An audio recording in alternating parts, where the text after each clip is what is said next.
You have now entered the mind of a madman, and today I wanted to speak on King Harris, and also I wanted to speak on David, the singer who's accused of killing the young teenage girl Celeste Hernandez. But first, I wanted to start with King Harris. I understand King has been through a lot growing up, far as his coming to age, far as he's been arrested a few times. He's been giving trouble to the community, far as his parents and just on social media, right? But I'm here today to give him some bail, show him some love, and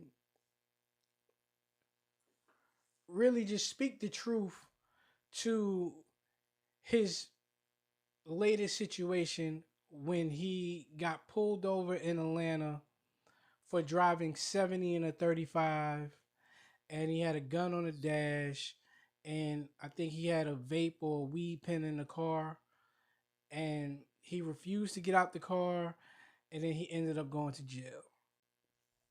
Now, the reason why I want to speak on this is because I myself am a gun carrying citizen who have been pulled over before. The reason why I want to make this video, the conversation I want to have, is not necessarily legal, but the reality of how law enforcement could and should have been better in how they treated the situation. I know if you look at some of my videos from the past, I always preach making it home. I always preach the law shouldn't be fought on the side of the road.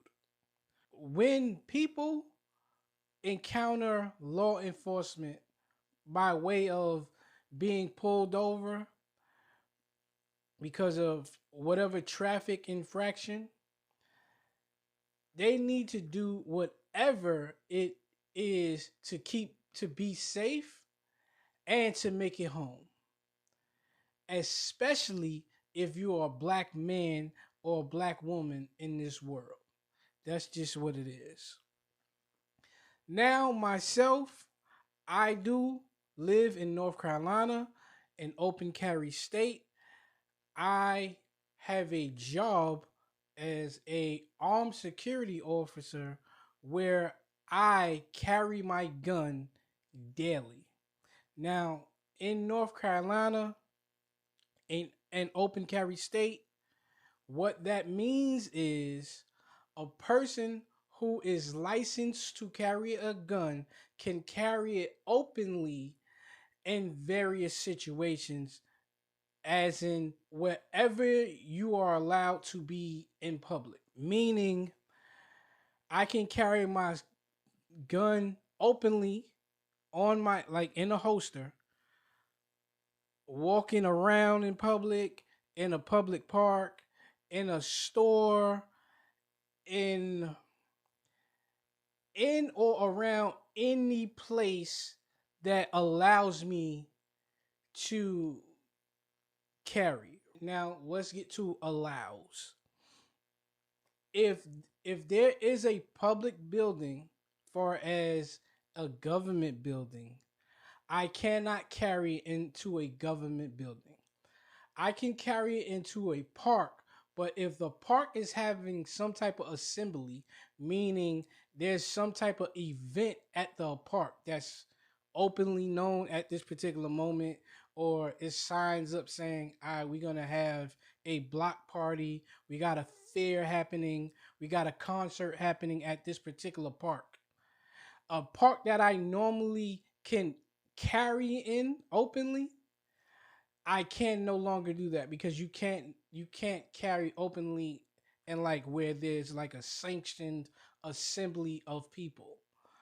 You cannot carry in a public, or what you want to say, a private business like a Walmart, a Target, or whatever, or just a mom and pop shop. if there are signs saying no guns allowed. So those are the rules of an open carry state. Now, if you look on Google, you'll find that Georgia is an open carry state. And the reason why I'm bringing this up within this King Harris situation is because law enforcement, it is my opinion, law enforcement that enforces, they work in these open carry states are trained and I would say used to or should be not alarmed by the visual sight of somebody carrying openly. Now, if I live in New York, which is not an open carry state, and you just see a guy walking around with a gun on his hip, the people, law enforcement, kids, whoever is involved of seeing this person may be alarmed. Like it may ring bells and red flags may come up, and people are like, "Oh, what's going on? Why does this guy have a gun on his hip? Why does this girl have a gun on his hip?" You know what I'm saying? But in an open carry state, the people, the law enforcement especially, it doesn't alarm them because they're used to and they have knowledge of this is an open carry state. So, as an armed guard, when I took my course to be an armed guard, you learn different things, right?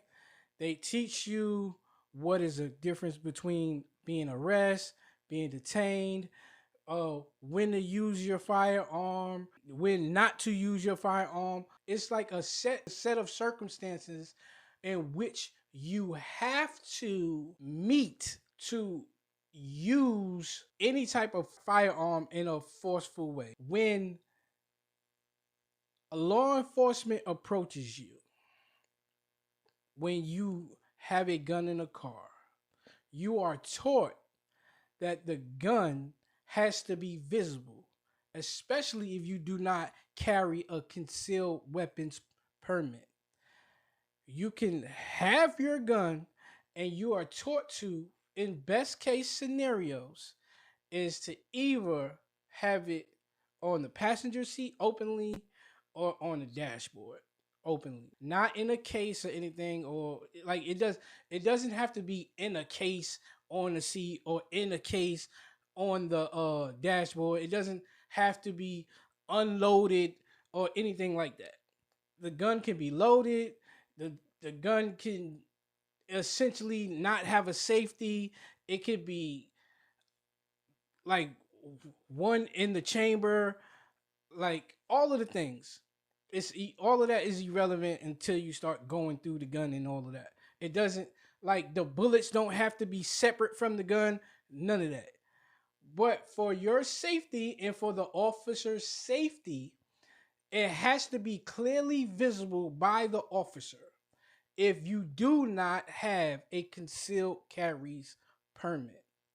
So now I'm giving you two things right now. I'm giving you an officer who should be used to and aware that this is a that he's working in the open carry state, and if he approaches a vehicle and the person has a gun visible and he's pulled over, he has his hands on the wheel or he has his hands out the window, he may have the light on, whatever, like you're taught different things, you know what I mean, that can be helpful to keep the law enforcement officer, the police officer, at ease. But you could also say, "Hey, officer, just to let you know, I am a licensed gun owner. I do have a gun in the car. I have guns in the car. It's on the dash and whatever." The officer, in my encounter, most of the time say, "All right, cool. Just keep it where it's at. You ain't got no problem. We ain't got no problem."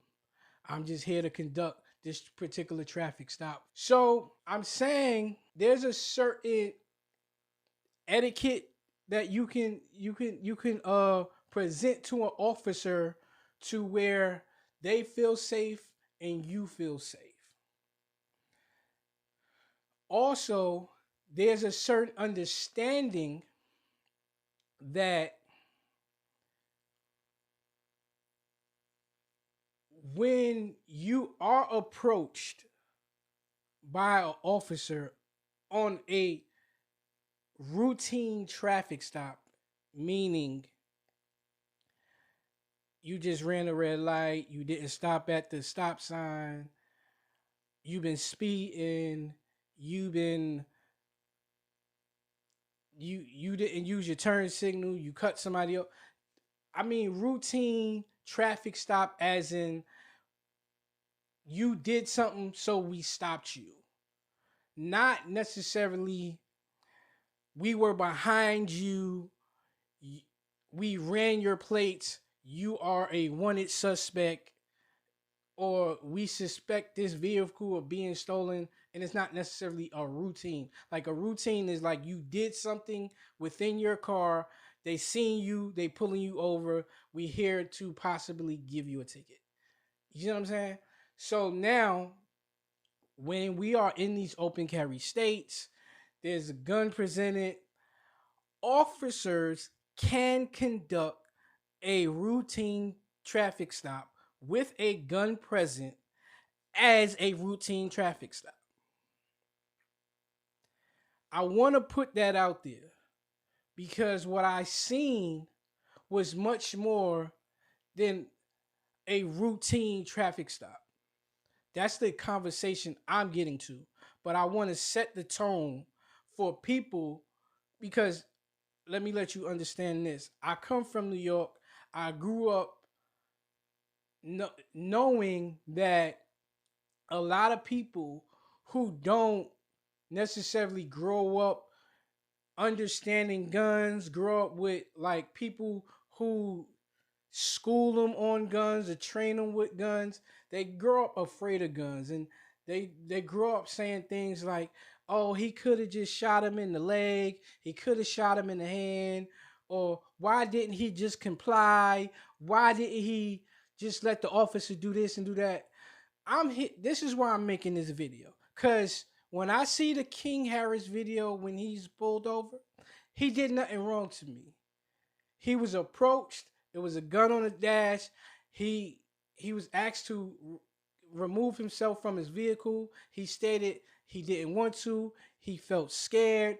All of the things. To me, the officer could have handled that traffic stop as a routine traffic stop. All right, there's a gun present. Cool. Let me get your license registration. You was doing 70 and 35. Here's your ticket.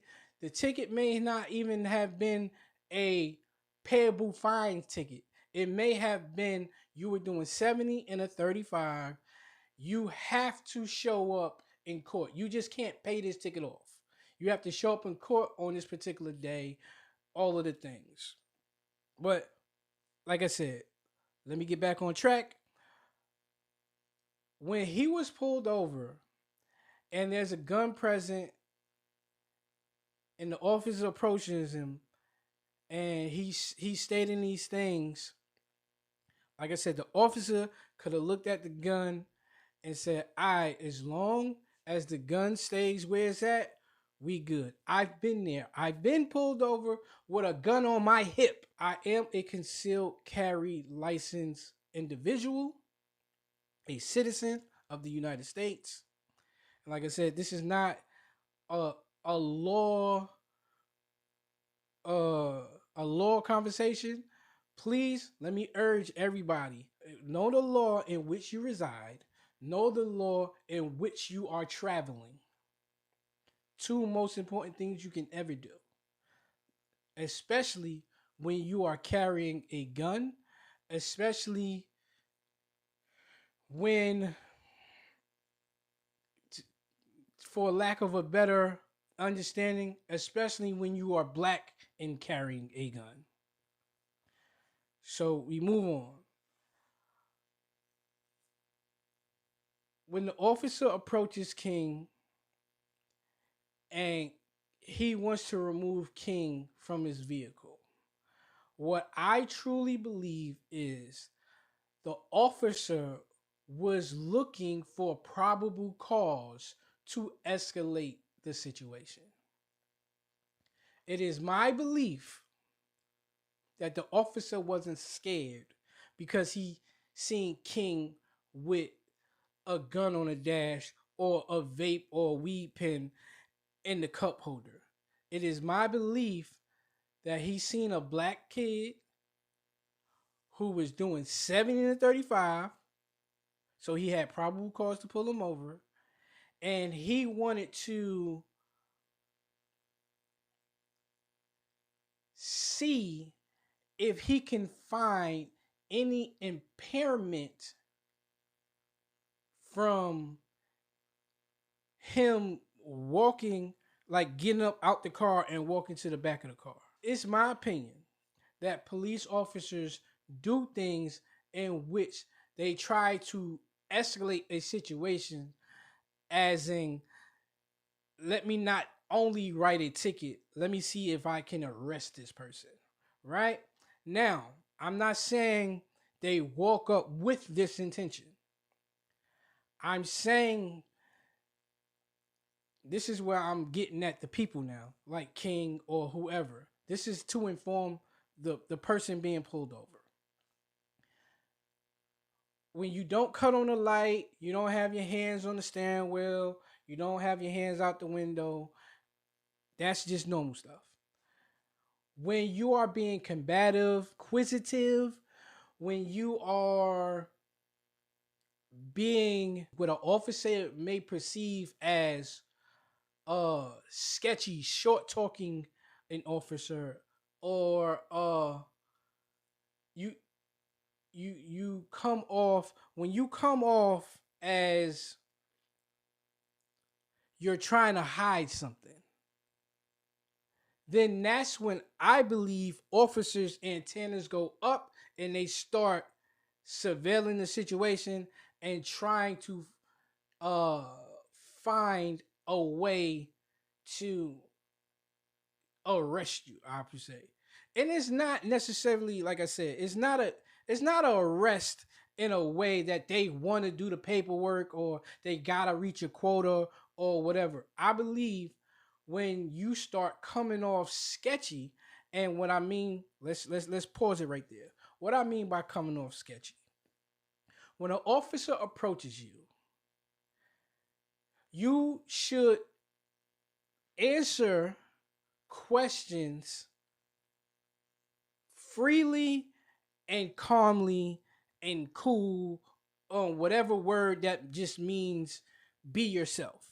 When you start short talking, hey, where were you going? This, and that. Uh, Home. Just came from work. This and that. When you start questioning the officer, why do you pull me over? I don't think you got the right to pull me over. You shouldn't have pulled me over. Well, say what? Why you pull me over again? You say you need what? You need my license. You need why you need that? I don't need to do that. I don't got to do that. I don't got to show you my license. I ain't got to do this. I ain't got to identify myself. Like I said, the law is not fought on the side of the road. The law is fought in the courtroom. This is not to. I understand all of you people who read your law books and want to question the officers on the side of the road, and y'all wanna show y'all like you just can't come up on me and say anything, and I know my rights. All of y'all people, what I'm saying to all of y'all is y'all put these officers on high alert. When you come off that way with that type of energy, you put them on high alert.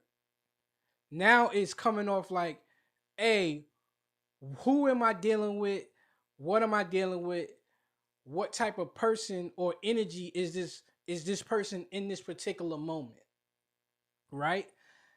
let me pause that there, or let me say this. Let me interject this. When you are pulled over on a routine traffic stop, and I explained what that is already. When you are pulled over on a routine traffic stop, an officer does not have to give you a ticket. You don't have to leave that interaction with a ticket. You can leave with a ticket, or you can leave with a warning, or they could just let you go altogether with nothing like, hey, I know you're speeding, just keep it safe. You just got off work, whatever, whatever. Or you might leave with a warning, or like I said, you may leave with a ticket. But when the officer approaches you and you start coming off sketchy by short talking officers, not talking to officers, or whatever, it just puts them on high alert. And now they want to do things that the safest, I'm going to say this. I think I skipped a step, but I want to say this.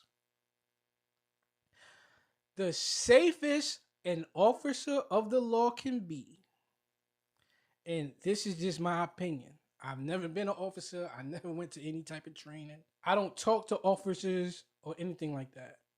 But I believe in their brain, from a person they're pulling over, they don't know, a person that's coming off kind of sketchy, a person who's questioning their authority, all of the things.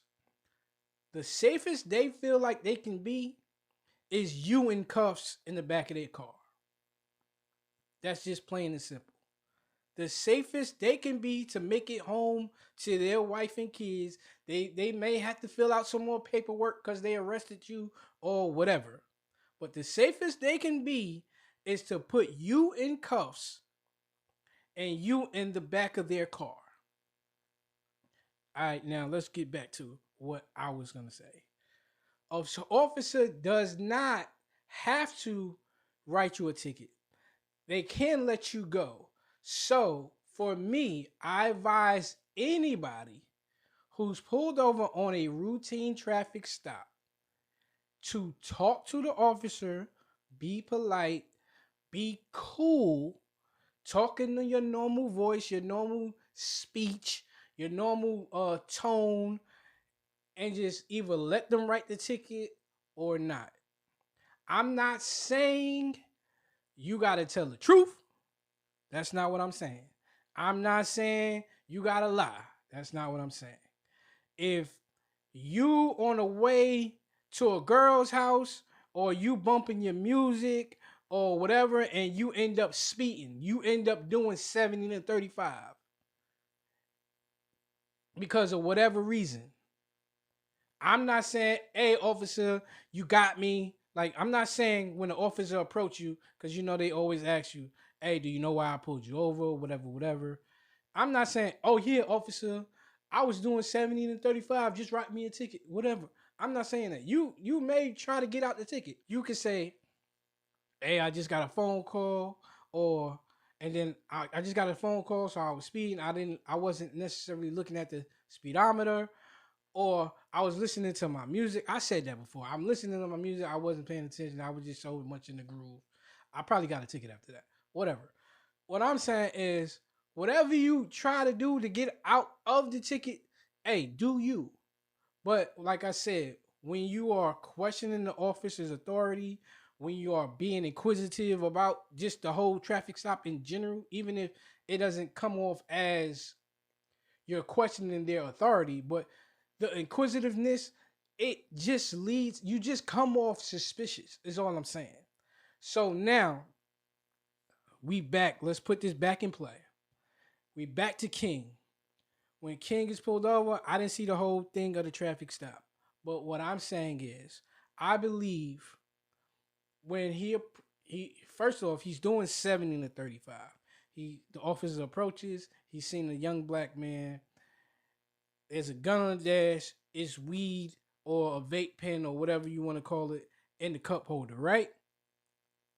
He may now is his time to go. Let me just grab his license and registration, get him up on his way. And like I said, maybe give him a fine or give him a ticket to where he is saying you got to be present, you have to show up in the court of law on such and such a date. I believe maybe King may have come off suspicious in that way just from him surveilling the situation. And I'm not saying King did something. Please don't take my words, because this is in defense of King. I'm not saying he said something to alert the officer. I'm just saying when the officer actually walks up to the car, he's seeing a black man. He's seeing a young black man. He's seeing a gun on the dash. He's seeing weed or what she perceived maybe drugs in the cup holder. I stopped him doing 70 and 35. Now is my time to see if I can find some type of impairment to which I can arrest him. Get what I'm saying? Now comes can you step out the car, walk to the back, because I don't feel safe with you just giving me your license and registration, me walking back to the car, running your license and registration, see if there's any tickets or anything or warrants or whatever, and coming back, and then maybe you got a gun in my face, or maybe you trying to shoot, or maybe you try to speed off, or whatever the case may be, whatever the officer put in his head. Get what I'm saying? That was his tactic to see if he's impaired. Because I'm gonna say this, as a gun carrying citizen of the United States, a legal gun carrying citizen of the United States, when you are in possession of your gun, you cannot be impaired in any way. It is different than somebody who's driving and they had a few drinks. I have to put that on the table. And this is very important. So let's say me without a gun, even like I'm not actually in possession of my gun. I'm a legal gun owner, but I'm not in possession of my gun. I can go to a bar, I can have a few drinks, and I can legally get behind a wheel and drive, right? But me, the same person, if I have my gun in my possession, I cannot go to the bar, I cannot have a few drinks, and I cannot be not even behind a wheel. I can't even just be in possession of the gun. So that plays a role in why I believe the officer was trying to remove him from his vehicle, right? So, like I said, you cannot be in possession of your gun and be impaired of anything. See what I'm saying? Because I mean, your impairedness, your one drink, or you're being high under the influence of any type of drugs or whatever, it just it you it puts you at a risk of doing something with a gun you illegally carrying. You get what I'm saying? So I believe when the officer approached, I already got this kid going 70 and a 35. Now I see the gun, may see the weed, or I don't want to say weed. I want to say a weed pen or whatever it was, right? Let me. I don't smell weed, or I don't think he smelled something to make him get a arrest. I don't think he seen somebody who's visually impaired. I think his whole goal was, let me see him get out the car. Is he gonna stumble out the car? Is he gonna seem high getting out the car? Let me see how he walks back. Is he straight walking, or is he wobbly legged or anything?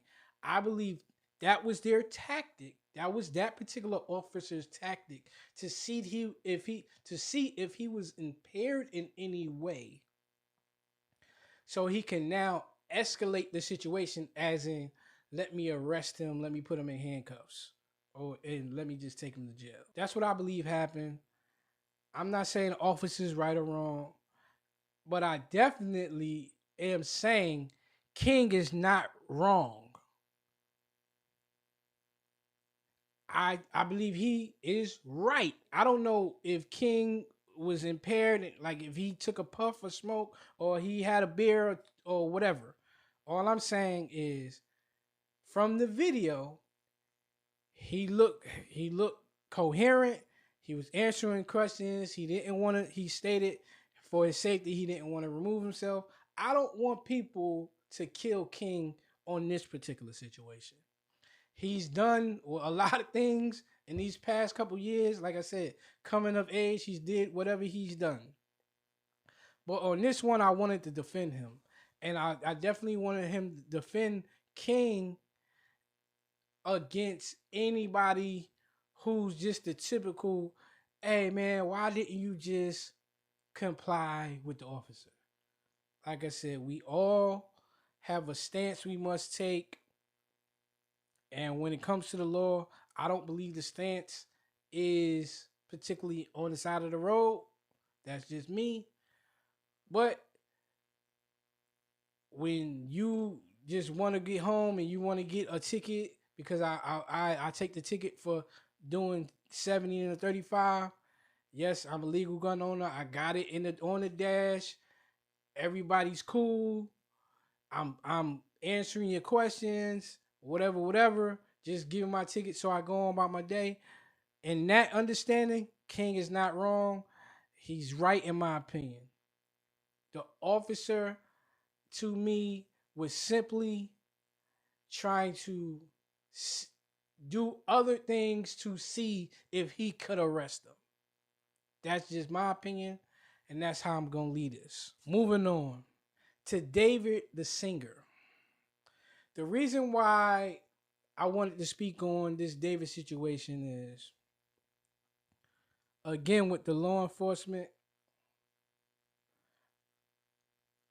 I don't think he will be found guilty of killing Celeste Hernandez. Will he be found guilty for other things, as in endangering a minor or with sexual acts against a minor and all of those, whatever that particularly may be? Yes, he may. Now, I want to say this as far as the sexual conduct is concerned. It ain't cool to prey on young women. I have a daughter. I that's kind of my biggest fear as far as the whole sexual thing and her sexual development, and somebody preying on my young daughter to where she never sees the world the same again. Right? I also know that by law in some of these states, some things aren't as illegal as they are immoral. Now, I know there are like some states, like say the girl's like 16 and the guy's 18. This is just an example. Yes, the guy is an adult, but they give like a grace period of like say 3 or 4 years, and to where this is not an illegal act. You see what I'm saying? Like, say, let me rephrase that. Say a guy is 17 and the girl is 15. So then, and they're in high school, they're dating each other. Now, when the girl turns 16 and the guy turns 18, it's not now illegal for them to date because they've been boyfriend and girlfriend for a year now or whatever, right? It's some type of law. I should have looked it up. I don't really want to look it up right now because that's not the point of this video. But you can look it up to see that it's something that it's like a grace period they give you to where it's not like an illegal act. See what I'm saying? I don't know if David falls in that because I believe she was killed. I mean, this is going off for what I first heard of the story back in September. I believe he was started talking to her when she was 12 and he might have been 16, or she was 10 and it was something crazy. And then they eventually met, and then by the time to where they calculate her death to be, she was 14, and then he might have been like 19. Get what I'm saying? So I don't I don't know if his lawyers will try to fight that, as in a legally these, you get what I'm saying? I forget what they call it, but please look it up. Don't just take my word. But he may or may not be found guilty on that charge. Right? But I want to get to this murder charge. And I'm coming from a, like I said, I'm coming from a place as a parent of a daughter. I've looked at the press conference. The DA just did a press conference to where they charged David officially, and then they kind of started saying what the situation was. They did that on Monday. Now, last week Friday, when they arrested him, TMZ put out a report, or they put it on their page that the police arrested David, but he wasn't officially charged because the DA said they weren't ready to charge him. They still had some things, I guess, they wanted to sew up, right? TMZ put this out. Now, I'm combining these things. I'm combining the fact that this happened in September, where her body was found, and they now are charging him in, this happened in September 2025, to where they found her body, and they are now charging him in April 2026. So it's been a gap. It's been about 8-month gap. You see what I'm saying?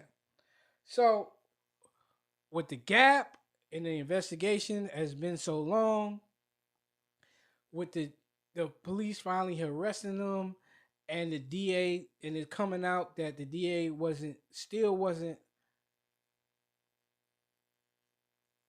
as prepared to file the charges. The DA used the grand jury as an investigative tool, not to necessarily indict him and then come and arrest him. Because, you know, a lot of times when the DA or whatever particular law enforcement, maybe the FBI or whatever, they gather their evidence, they'll bring it to a grand jury. They'll bring this evidence to the grand jury, and the grand jury will say, "All right, this is sufficient enough evidence to where you can charge this person, bring this person to court." And then that's called an indictment. And then, you know, they got an indictment, they'll go arrest the person, and now they know for sure the evidence they have is enough to where they can charge them and bring them to court. You get what I'm saying? That's what a grand jury does. The grand jury helps decide, all right, this can actually go to a judge or jury, or this is not enough evidence. You need more evidence to even charge this person, or to take this to trial. You can charge somebody with something, and then if you go to a grand jury after, they may reject me. They may reject that. This ain't enough. So go back to the drawing board. So they use the grand jury as an investigative tool to get subpoenas and all of the things to gather the information in which they needed. Right? I'm encompassing all of these things. And what it tells me, they don't have enough evidence. I believe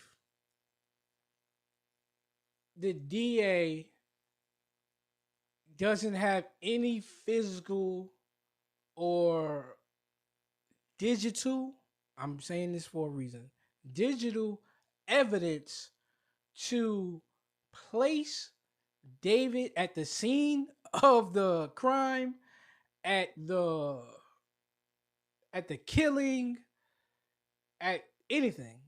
I don't think they have none of that. I don't think they have the murder weapon. I don't think they even have the exact date in which she died. I know today, as I'm making this, they just released the autopsy And the autopsy was saying she was punctured multiple times, as in stab wounds, I believe, to the abdomen, to the rib cage, or some other stuff or whatever. Then her body was dismembered. I remember a while ago TMZ had came out with a report that even after her being found in a car, which they think she was in a car for months or days or weeks or whatever, they believe her body was filled with liquid like water or whatever, so she might have been frozen for a particular part of the time. Like he may have chopped her up, or he or whoever the involved people were may have had her in a freezer chopped up and then they put her in the car or whatever, the trunk of the Tesla. I believe they may have a time period in which they think she may have been killed. Like I said, they just released the autopsy today. I didn't read the actual autopsy to see if they actually pinpointed an actual day, but it might have it just been a time. Hey, it could have been in these couple weeks. It could have been whatever. In the press conference, the DA says Celeste went missing April 23rd, 2025, and nobody's heard from her since. That's very important to me because that tells me nobody is able to put Celeste with David outside of his friends. See what I'm saying? Now, I believe his friends, if I know I've heard reports that his friends may have gotten arrested or his friends may have knowledge of certain things that the DA might question him on, I should say. I believe the people can put Celeste with David, but not necessarily in a bad light. You get what I'm saying? I think when they say she went missing on the 23rd and nobody seen from or heard from her since, I don't I'm just saying, I don't know if that's saying even his friends aren't corroborating and saying, oh nah, when we went to David's house, she was there. Or when we went out to eat, she was around. Or when we did this and that, she was there. Get what I'm saying? I'm not saying they don't have that, but I'm just saying they might not have that. If they're saying nobody seen or heard from her from this certain date.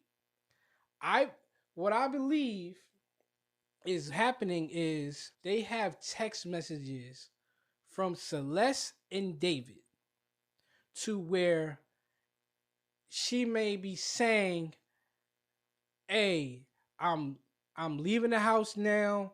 I'm coming to see you. I'm gonna meet you. I'm outside." And he's saying, "All right, meet me here. I'm gonna pick you up here. This is the address. Take the cab here. Take a Uber here. Take the whatever, however they met up or whatever." I believe there's a bunch of text messages between David and Celeste that they are trying to shape, or they have to shape into this theory of this is why he killed her, this is when he killed her, this is this is this is putting them together sexually, this is putting them together between the two. You see what I'm saying? Now it's like, I think, say April 20th, that she's probably saying, "Hey, David, I'm trying to come see you right now. David, I want to come be with you." And he like, "Yeah, I want to be with you too. Come over. Hey, get a plane ticket, get a bus ticket, get a cab." I don't know where they were.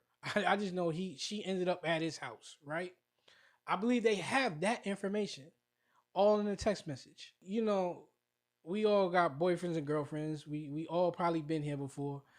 You have sex with a girl. You go on about your life or whatever. If she's not your wife, or even if she's your wife, you might be at work and you be like, "Yo, last night was crazy," or "Oh, I'm looking forward to doing that again." They might have been talking spicy. Is all I'm saying. I believe they may have text messages of them talking spicy, and that is what they're going to use as the evidence of saying they had sex. I believe also they may have the same text thread saying, "Hey, David, I want to be public. I want to be your girl. Like, I want to be able to run the streets with you. You about to go on tour. I want to come with you. I want to be with you. I want to be by your side." I believe his text messages might have been like, "Nah, we can't do that.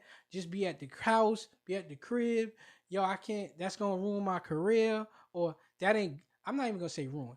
Yo, that ain't good for my career to have a girl right now, or have you right now. You only 14 is gonna look away. This and this and that. I believe they have text messages. They may have these conversations.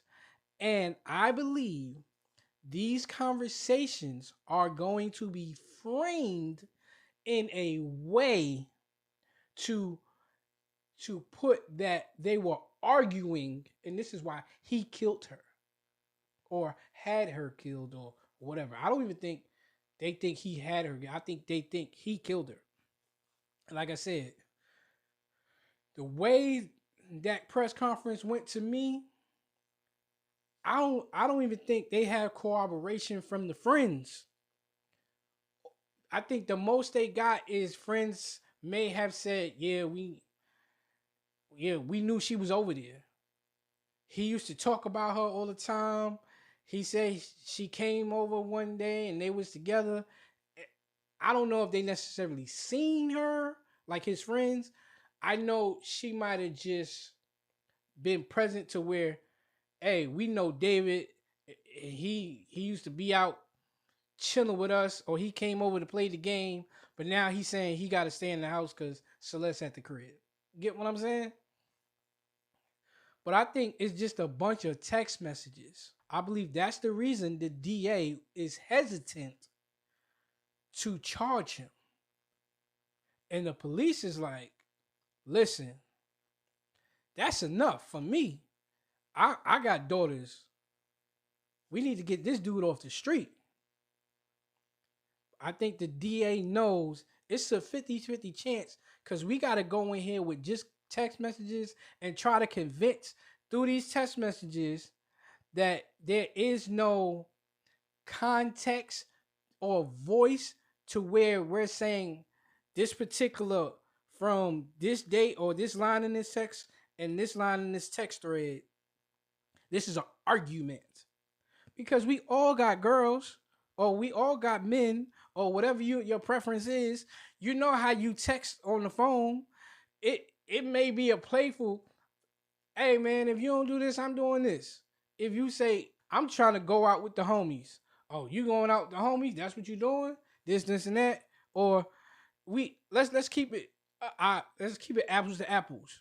How many of us had girls we're dealing with, or been, or if you're a female watching this, you've been talking to a guy and it's like, "Yo, what we doing? Oh, do you want me to run the streets, or you gonna make this official?" And the guy is saying, "Man, I'm out here just doing what I'm doing, whatever." If a person wanted to frame that, he could be like, "Oh, that's an argument." You get what I'm saying? Well, it's not necessarily an argument, it's just a conversation. And it's like, you can't put a tone to a text. And I think that's what they're going to have to try to do. And I think that's what the DA was struggling with. And I believe even if they had voice notes of an angry David, like, "Yo, stop texting me. You can't be my girl. It's not going to happen, man. Yo, you going to ruin my career if it come out." I believe she was being persistent. I don't even think they have a text messages to say, "Yo, if I say this, I want to ruin you." Because I think she wanted to be with him. See what I'm saying? I think this girl wanted to be with this dude. So as a 14-year-old girl, I don't even think she might have said something, because this is why I'm saying it. Because if they had it, they would have arrested him sooner. See what I'm saying? I think they got the text messages, and she probably was being so persistent. Yo, I want to be your girl. I want to be able to go on tour with you. I want to be able to go in the streets and go out to eat. And I didn't leave my family's house to be in your house. I didn't just leave that house just to be stuck in the house. Yo, if I can't be your girl, I'm leaving. If I can't be your girl, I'm gonna get on Twitter and show a picture. So it's forcing your hand or whatever, whatever. Get what I'm saying? And his response is probably through text messages. Hey man, chill. That's gonna ruin my career. That's this and this and that. And all I'm saying is, to them and to most people in relationships, it may not come off as an argument. It may come off, oh, that's normal banter, back and forth conversation in a relationship. You see what I'm saying? Oh, you want to do something? Well, I'm gonna do this. You gonna and and it's not like we full blown mad at each other where it's gonna make us break up or it's gonna make me expose you to the world.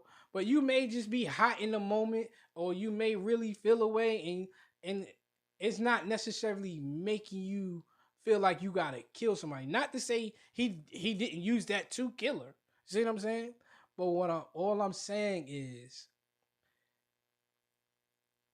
they don't have any concrete evidence. They don't have a angered voice note. They don't have. I don't think they have a text message that say, "I'm going to kill you because you're going to ruin my life if you try to expose me." Because they would have been arrested this dude. They would have had no hesitation of arresting this dude. I think all they got is a bunch of text messages where she was persistent in wanting to be this guy's girl, and he was persistent in, no, we together, but until you old enough, until your parents is not looking for you no more, yo, we gotta be on the low with this. We gotta be cool. All I'm saying is, I think is a frame, not framing him of a murder or anything. I'm talking about the framing of the evidence, that when it plays to a jury, it's a 50-50 toss up.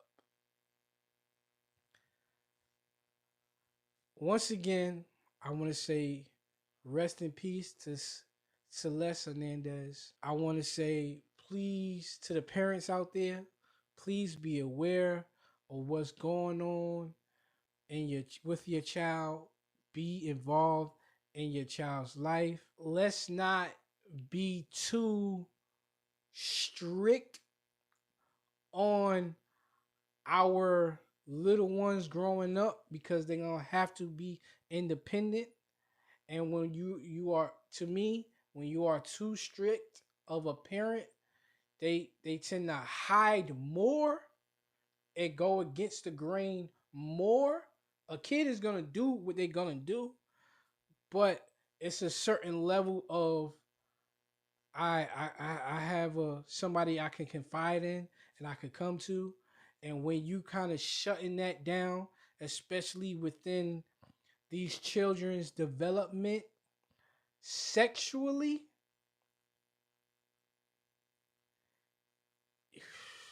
I'm not saying that's the result, but what I'm saying is they tend to do more sneaky things because they're gonna want to do it anyway. So if you can not be so uptight, and just try to be involved as much as possible and guide them through these real feelings, guide them through boys talk, girl talk, uh whatever, sexual preference talk. When it's this time, 13, 12, 13, 14, they in the boys and they in the girls, and whatever they in their sexuality and all of these things. Please, let's just be open and not try to just shut it. I'm not saying that happened with Celeste. I'm just saying, whatever did happen, I don't know if she felt supported in liking and being able to share that. That's what I do believe. And with that being said, I thank you for listening. I'm out.